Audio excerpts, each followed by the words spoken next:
If we're serious about change, we got to follow the evidence.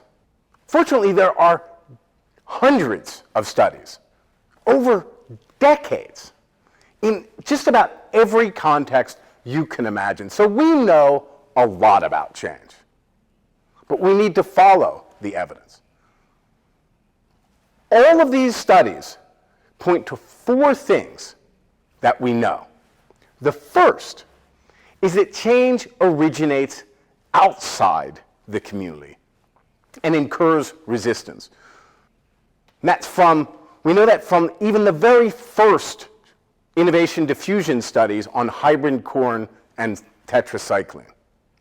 The second thing we know about change is that there's a common and persistent KAP-gap, meaning that shifts in knowledge and attitudes don't necessarily result in changes in practice.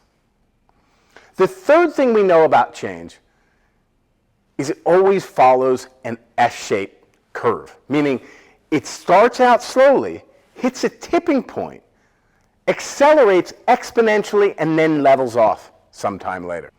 And the last thing we know about change is it's propagated socially from peer to peer. Now, if we follow that evidence, if we know that change starts from outside and is going to incur resistance, the first thing we need to do is build strategies to overcome that resistance.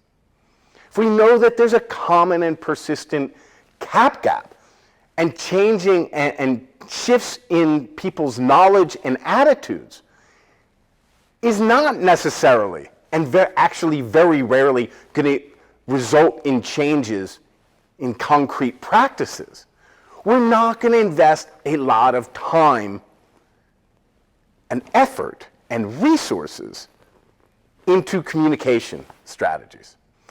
And if we know that there's an S-shaped curve and change is going to start slowly, we don't start with the big kickoff meeting or launch event. We start with a small group of people who we can empower to make successful, who can bring in others, who can bring in others still. And finally, if we know that change is propagated socially, then we know change is not about communication, but empowerment. And we want to focus on small groups, loosely connected, united by a shared purpose. Because that's how you make transformational change.